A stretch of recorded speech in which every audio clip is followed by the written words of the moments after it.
ఏదైతే ఇప్పుడు సమస్య ఉందో ప్రైవేటైజేషన్ చేస్తారనే ఒక అంశం ఏదైతే ఉందో ఆ నేపథ్యంలో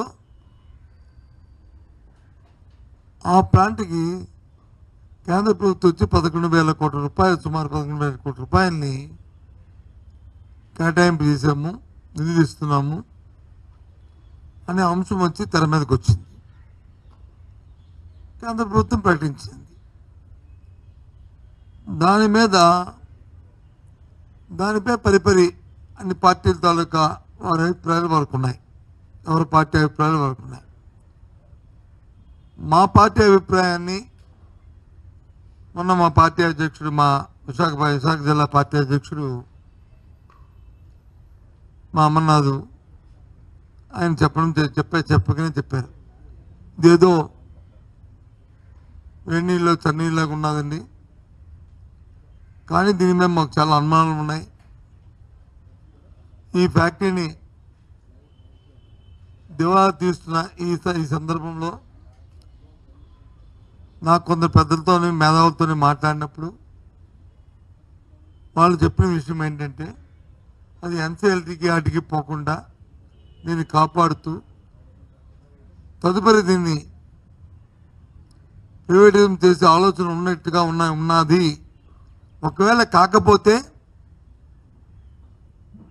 నిన్న కాక మొన్నే ప్రధానమంత్రి గారు స్వయాన్న విశాఖపట్నం వచ్చినప్పుడు, ముఖ్యమంత్రి గారు ఆ వేదిక మీద ఉన్నప్పుడు, ఉప ముఖ్యమంత్రి గారు ఆ వేదిక మీద ఉన్నప్పుడు, కూటమి నాయకులందరూ ఉన్నప్పుడు వాడు అడగడము వీరు చెప్పడం అనేది జరిగే అంశం కదా. దానివల్ల మేలు మంచి జరిగితే చెప్పేవారు కదా. చెప్పలేదు కాబట్టి ఆ తర్వాత జరిగిన ఈ పరిణామాలు చూస్తుంటే దీని మీద మాకు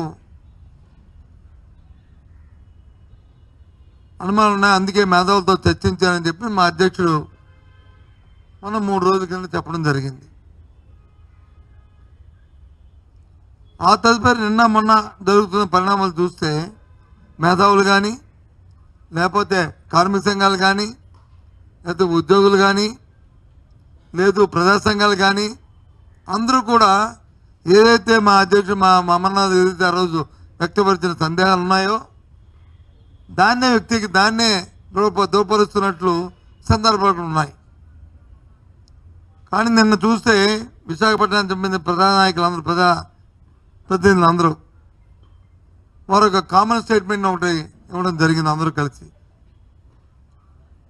అందులో కొద్ది సీనియర్ ప్రధాన నాయకులు కూడా ఉన్నారు. మరి మీరు చెప్తున్న ఈ మాటని ప్రైవేటీకరణ జరగదు అని చెప్పని నిన్న జరిగిన అమిత్ షా వచ్చిన మీటింగ్లోకి, ఇవాళ జరుగుతున్న మీటింగ్లో కానీ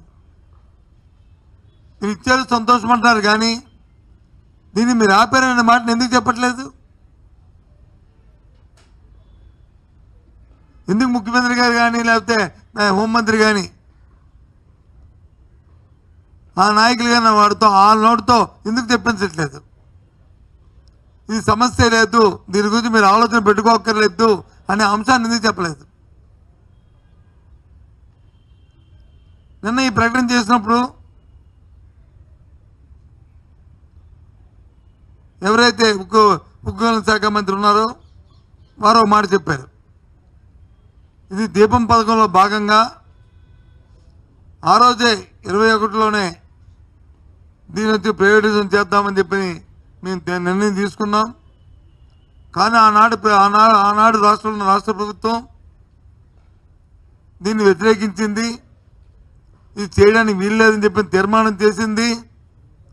ఆ నేపథ్యంలో మేము దాన్ని ఆ రోజు చేయడానికి సాహసించలేదు మేము అని చెప్పుకొచ్చిన విషయాన్ని కూడా ఒకసారి గుర్తు చేస్తున్నాను. ఎందుకు ఈ ముసుగులో ఈ మాటలు? ఎందుకు నిస్సంకోచంగా ఒక అథారిటీగా, ఒక క్లారిటీగా కేంద్రం నుంచి వచ్చిన మా ప్రధానమంత్రి గారు కానీ,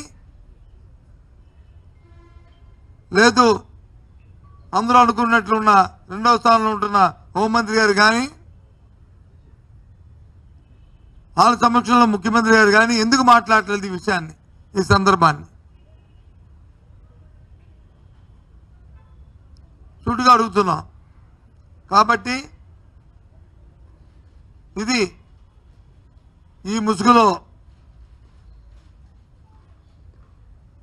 ప్రయోగపరం చేసే కార్యక్రమంలోనే ఈ ప్యాకేజీ ఇచ్చారనేది మా తాలూకా పూర్తి అభిప్రాయంగా మీకు తెలియజేస్తున్నాం. Subscribe to Social TV Telugu for more videos. Hit the bell icon for faster updates.